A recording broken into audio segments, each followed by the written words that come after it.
Haunted बस। रात के करीब 11 बज रहे थे। सड़क पर इक्का दुक्का गाड़ियां चल रही थी। अपनी नाइट शिफ्ट खत्म करके शीला और निकिता बस स्टॉप पर खड़ी थी। आज तो हमें बहुत देर हो गई।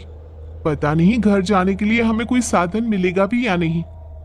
अगर कोई साधन नहीं मिला तो कहीं रात इसी बस स्टॉप पर ना बितानी पड़े। अपनी काली जुबान बंद कर। जब देखो तब उल्टी बातें ही करती है।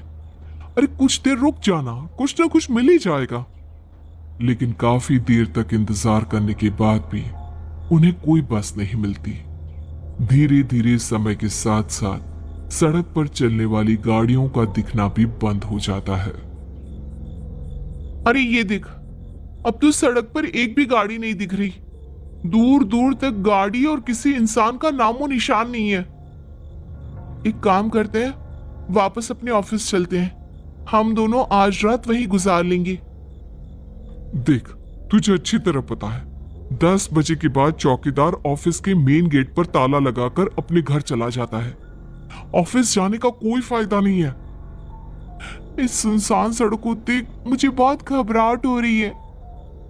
एक काम करना, उसी चौकीदार के घर चलते हैं।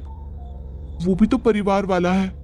हम बेफिक्र होकर आज रात उसके घर पर रुक सकते हैं। अरे पागल, चौकीदार 10 बाई 10 की खोली में रहता है। उसके 4 बच्चे हैं।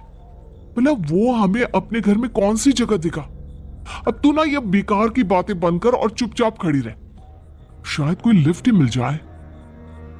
फिर काफी देर इंतजार करने के बाद आखिरकार एक नीले रंग की बस उनके सामने आकर रुकती है। बस का दरवाजा खोल कंडक्टर उन दोनों से कहता है, कहिए, कहाँ जाना है आप दोनों को? देखिए मेरी पूरी बस खाली पड़ी है। मैं आप दोनों को आपके ठिकाने पर छोड़ दूंगा।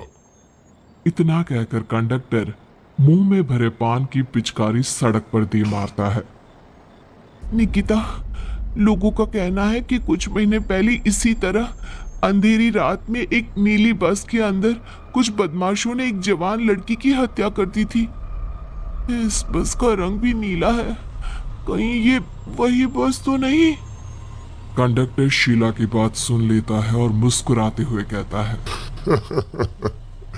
देखिए मेम साहब, उस घटना के बारे में मैंने भी सुना है। माना कि उस बस का रंग और मेरी बस का रंग एक है, लेकिन दुनिया में नीले रंग की एक ही बस तो नहीं है ना।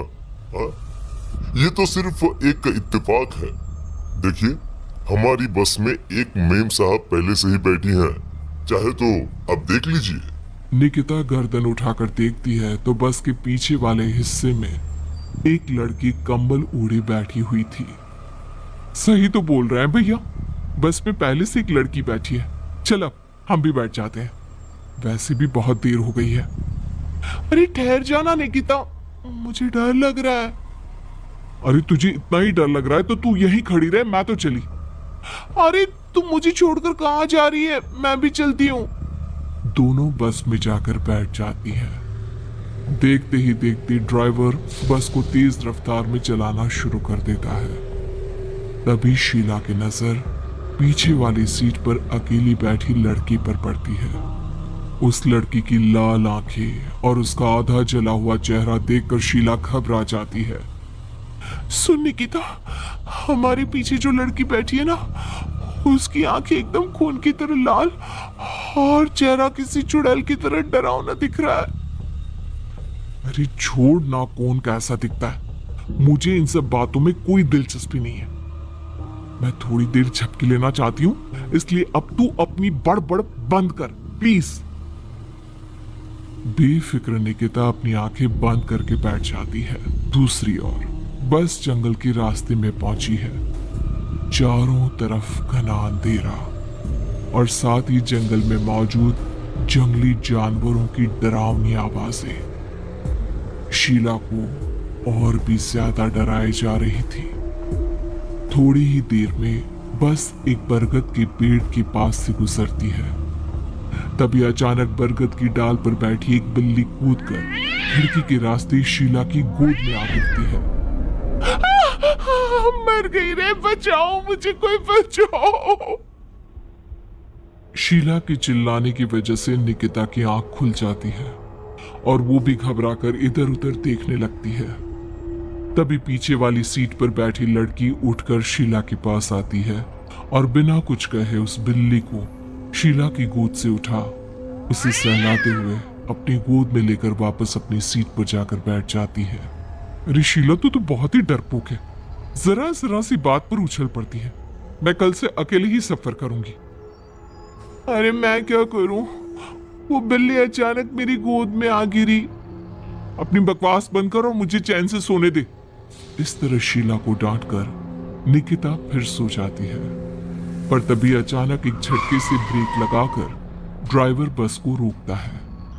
शीला खिड़की से बाहर झांक कर देखती है तो उसे सड़क के किनारे एक काला आदमी खड़ा दिखाई देता है। उसकी बड़ी बड़ी दाढ़ी और अजीब से कपड़े देखकर शीला को घबराहट होने लगी।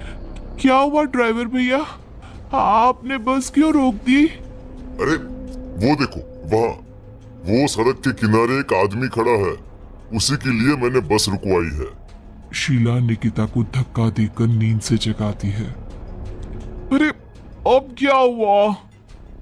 वो देख, सड़क किनारे कितना डरावना आदमी है। उसका अजीबोगरीब हुलिया देखकर लगता है जैसे कोई शैतान खड़ा हो। अब शीला की तरह निकिता भी उस आदमी को देखकर थोड़ा डरने लगती है। कंडक्टर, क्या तुम उस आदमी को बस में चढ़ाने वाले हो? उसे देखकर हमें डर लग रहा है, उसे बस में मत चढ़ाओ। अरे डरने की कोई बात नहीं है मेम साहब, ये आदमी जंगल के पीछे वाले गांव में रहता है। ये रोज इसी वक्त मेरी बस में बैठकर पड़ोस वाले गांव में जाता है।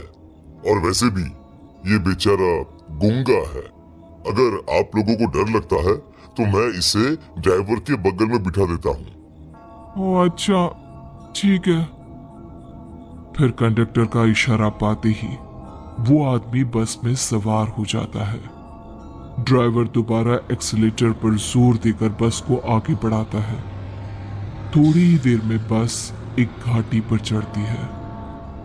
बस के एक तरफ गहरी और डरावनी खाई थी, पर ड्राइवर को इस बात से कोई फर्क पड़ता नजर नहीं आ रहा था। वो लगातार बस की रफ्तार बढ़ाकर बस चलता जा रहा था। ड्राइवर भैया, आप देखते नहीं क्या बगल में इतनी गहरी खाई है? बस की रफ्तार लगातार बढ़ाए जा रहे हो, थोड़ा धीरे चलाओ ना।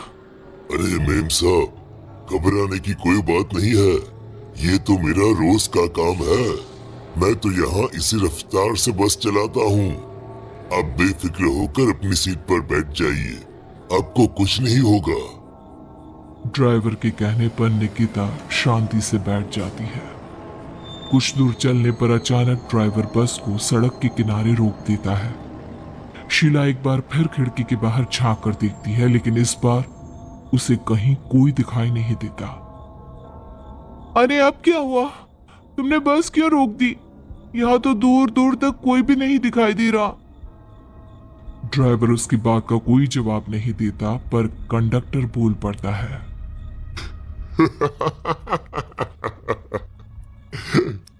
ये हमारी फेवरेट जगह है, हम अपने सारे अच्छे काम यहीं पर करते हैं। अब हमारा प्रोग्राम खत्म होने के बाद ही बस यहाँ से आगे बढ़ेगी। इतना कहते ही कंडक्टर सीट के नीचे रखी एक शराब की बोतल निकालता है। अरे ये सब क्या है? तुम्हारे बस में सवारी बैठी है, उन्हें घर पहुंचाने की जगह तुम यहाँ सड़क के बीच में बस रोककर शराब पियोगे? बस में लड़कियों के बैठे हुए भी तुम्हें ये सब करते हुए शर्म नहीं आती? कंडक्टर कोई जवाब नहीं देता और मुस्कुराते हुए शराब पीने लगता है। तभी ड्राइवर और दूसरा आदमी भी कंडक्टर के साथ मिलकर शराब पीने लगते हैं। निकिता, मुझे इन तीनों के इरादे कुछ ठीक नहीं लगते। हमने इस बस में बैठकर बहुत बड़ी भूल कर दी। तू घबरा मत, मैं हमेशा अपने पर्स में छोटा सा चाकू रखती हूँ। उसके रहते ये तीनों हमारा कुछ नहीं बिगाड़ पाएंगे। देखो गज्जू भैया, हमारी बस में इस समय 3 जवान लड़कियां बैठी हैं। कहो सबसे पहले किसका शिकार किया जाए? मैं तो कहता हूँ कि सबसे पहले वो जो पीछे अकेले जो बैठी है ना, उसे पकड़ कर लाओ। उसके बाद इन दोनों का प्रोग्राम फिट करेंगे। ठीक है, जैसी तुम्हारी मर्जी। अब वो आदमी पीछे वाली सीट पर बैठी लड़की के पास पहुंचकर उसका हाथ पकड़ लेता है, लेकिन तभी अचानक उस लड़की की आंखें जरूरत से ज्यादा बड़ी और लाल होने लगती है। उसका चेहरा गुस्से से लाल और उसके मुंह से नुकीले दांत दिखने लगते हैं। अरे अरे अरे, ये क्या? ये लड़की अचानक इतनी खतरनाक कैसे बन रही है? इतने में वो लड़की उस आदमी को उठाकर वहीं सीट पर पटक देती है। मुझे हाथ लगाएगा, तेरी इतनी हिम्मत! जोर से चीखते हुए वो लड़की उस आदमी पर हमला कर देती है और पल भर में ही उस आदमी का काम तमाम हो जाता है। ये देख ड्राइवर और कंडक्टर के होश उड़ जाते हैं। इतने में ड्राइवर अपनी जान बचाने के लिए तुरंत बस से बाहर कूद जाता है, पर तभी बस के पीछे की तरफ से तेजी से आ रहा एक ट्रक उसे कुचल कर चला जाता है। एक ही पल में अपने दोनों साथियों की मौत देख अब कंडक्टर के हाथ पैर कांपने लगते हैं। ये सब देख निकिता और शीला के भी होश उड़ जाते हैं। वो चुपचाप अपनी सीट पर ही छुप कर बैठी रहती हैं। अरे अरे, कौन हो तुम? और तुम इतनी भयानक कैसे बन गई? अब वो लड़की गुस्से में गुर्राते हुए कंडक्टर का गला पकड़ लेती है। इतनी जल्दी मुझे भूल गए? कुछ महीनों पहले तुम तीनों ने बड़ी बेरहमी से मेरी हत्या की थी और फिर शहर छोड़कर भाग गए। कई दिनों से मैं तुम तीनों के इंतजार में भटक रही थी। आज जाकर मेरा बदला पूरा होगा। अब तू भी अपने साथियों की तरह जहन्नम पहुंच जाएगा। अब वो लड़की कंडक्टर को उठाकर बस के पास मौजूद खाई में फेंक देती है। कंडक्टर एक बड़े पत्थर से जा टकराता है और उसकी भी मृत्यु हो जाती है। दूसरी तरफ ये सारा नजारा देख शीला और निकिता बेहोश हो जाती है। अगली सुबह जब उन दोनों को होश आता है तो वो अपने आप को एक सरकारी अस्पताल में पाती है।